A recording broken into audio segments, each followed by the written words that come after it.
kanang kamay sa kaliwang dibdib at awitin natin ang lupang hinirang sa saliw ng musika ng Pasig City Band. Mga kababayan, ang pambansang awit ng Pilipinas.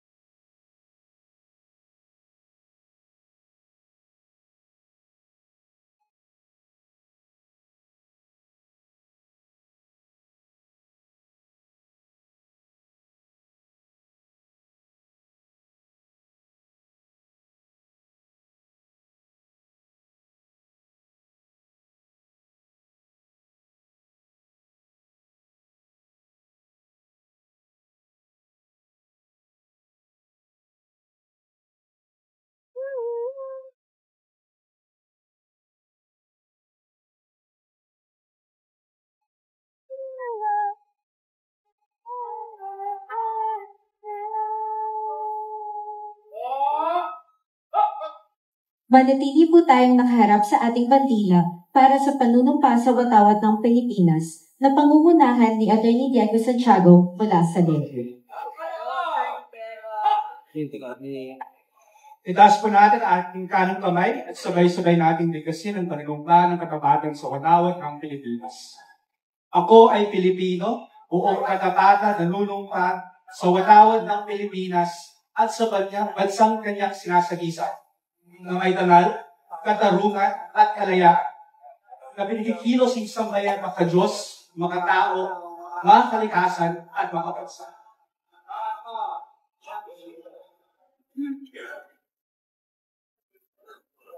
Humarap po tayo sa bandilan ng lungsod ng Pasig. Sa pagkakataon naman pong ito, awitin natin ng buong sigla ang Marsya ng Pasig sa saliw ng musika ng Pasig City Band.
Para po sa panunumpa ng Lingkod Bayan na pangungunahan sa atin ni Miss Maren Perses mula sa BDN.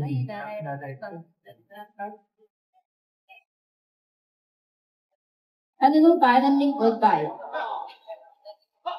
Ako ay isang lingkod bayan, pangangalagaan ko ang tiwalang pinagkaloob ng mamamayan. Maglilingkod ako ng may malasakit, katapatan, at kahusayan na walang kinikilingan.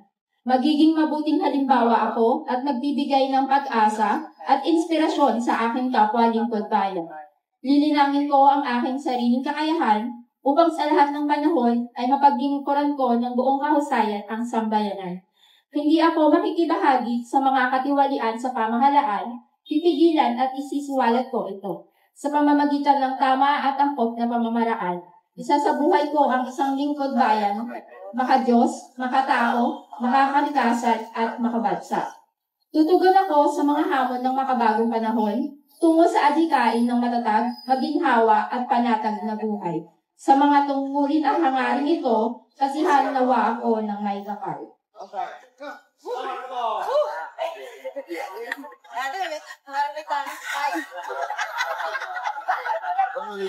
Yung nakaraan malaga, ngayon mabilis. Tao na dyan. Tao na dyan.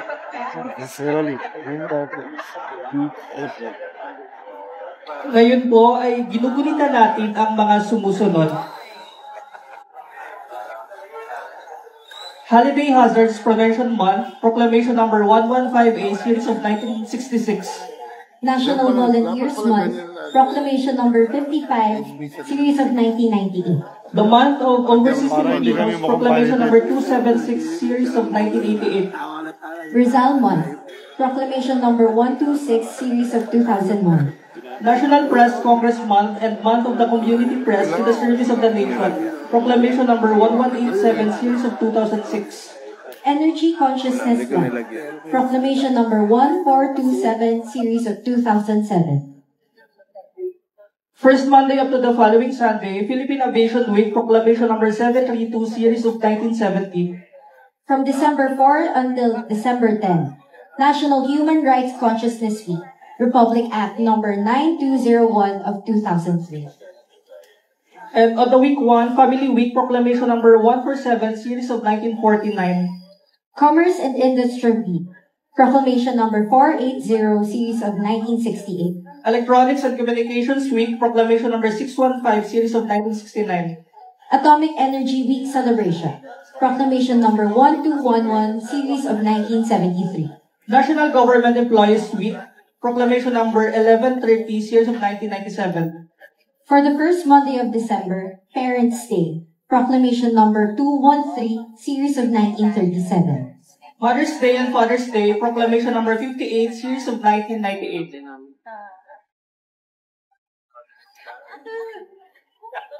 Ngayon po ay aming tatawagin si Ms. Sara Mariano of the Office of the City Mayor para sa ilang mga paalaala. Para kumanta ng may fire practice.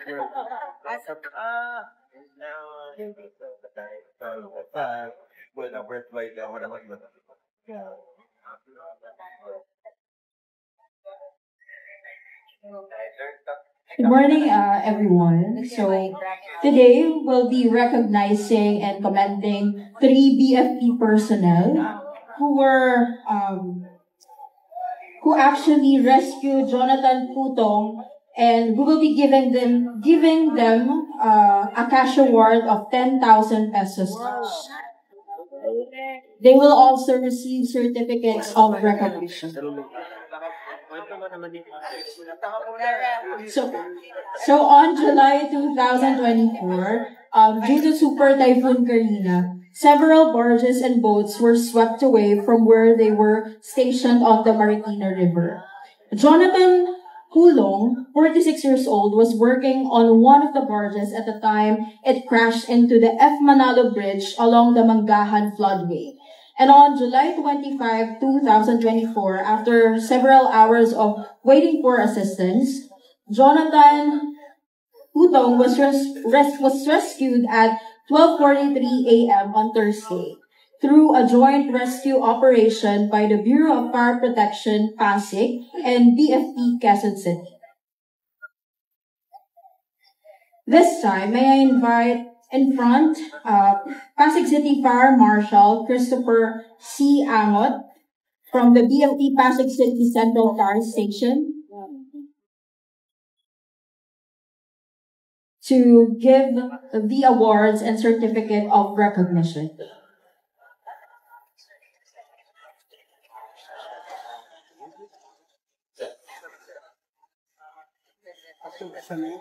The first BFP personnel is Fire Officer 1 John Alfred Sabado from the BFP Special Rescue Force Marine Fire Unit.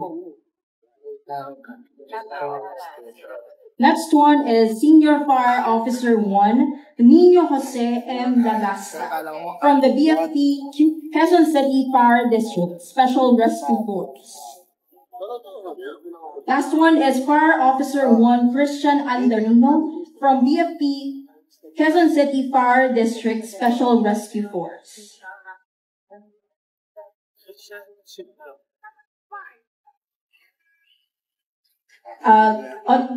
On behalf of DILG Director Ma'am Vita Martinez, let's just have this opportunity to have the photo op together with the City Council and Mayor Vigasol.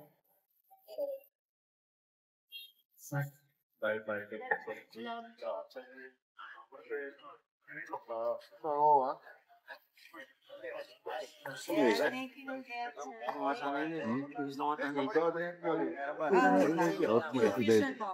abangan mo yung sketch. Muli, palakpakan po natin ang lungsod ng Pasig. Maraming salamat po sa mga departamento na nangasiwa sa maikling programa sa umagang ito mula sa Economic and Environmental Sector. Ako po si Jasper Aguilar mula sa Business Permit and Licensing Department. At ako naman po si Carlene Games mula sa Local Economic Development and Investment Office. Kami ang mga naging gulo ng palatuntunan ngayong umaga. Maraming salamat po. Pakinggan po natin ang mensahe ng ating punong lungsod ng Pasig. Mga kasama, palakpakan po natin Mayor Vico Soto. Magandang umaga po sa ating lahat, Vice Mayor Dodot, sa ating mga konsehal, sa mga kasama po, lalo na sa BFP, si Sir Rangot, National Government Agencies, mga kawanid ng ating pamahalaan. Bago po umulan, isang announcement ba? O number 1 po tayo, overall champion sa Batang Pinoy. Para sa kaalaman ng lahat, yung Batang Pinoy, ito po yung National Games or National Championships ng PSC o Philippine Sports Commission para sa under 18 years old. So ito na po, nagbubunga yung mga investment at pagsusumikap din ng ating mga staff, ng coaches, pati syempre ng mga magulang, teachers po natin, yung efforts natin sa grassroots program. Kaya sa lahat, lalo na sa ating mga atleta, congratulations sa atin. Adjourn na po tayo. Magandang umaga sa ating lahat.